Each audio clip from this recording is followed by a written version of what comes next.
ఇప్పుడు నందమూరి బాలకృష్ణ గారు మాట అందరూ ఇండస్ట్రీ కలవడానికి వెళ్ళినప్పుడు సైకో గారిని చిరంజీవి గారు గట్టిగా అడిగితే అప్పుడు ఈయన వచ్చాడంది అబద్ధం. గట్టిగా ఎవడు అడగలేదు అక్కడ. అది మీరు అన్నారు ఇందాక, ఏదో గట్టిగా అడిగితే ఈయన వచ్చాడు మళ్ళీ కలవడానికి, లేకపోతే ఏదో సినిమాటోగ్రఫీ మినిస్టర్ కలవమన్నారు అని. ఏంటంటే అండి అవి మిగతాను ఓకే, అవమానించడం ఆయన ఓకే, ఏదో ఆయన పెద్ద గట్టిగా చెప్తే ఆయన దిగి వచ్చాడంట కలవడానికి, లేకపోతే సినిమాటోగ్రఫీ మినిస్టర్ కలవమన్నారంట.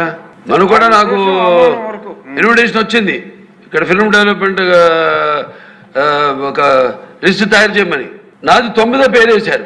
అది ఎవరో ఈయన నేను అడిగాను కూడా, దుర్గేష్ గారిని కూడా అడిగాను, గౌరవ సినిమాటోగ్రఫీ మంత్రి కూడా అడిగాను నేను, ఎవడో అడి వేసిందని.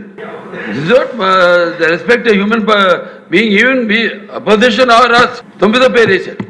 ఇది అదేదో గట్టిగా ఎవడు అడిగాడు, గట్టిగా అడిగితే పంపించారు లోపలికి, వచ్చాడు ఈడు కలవడానికి.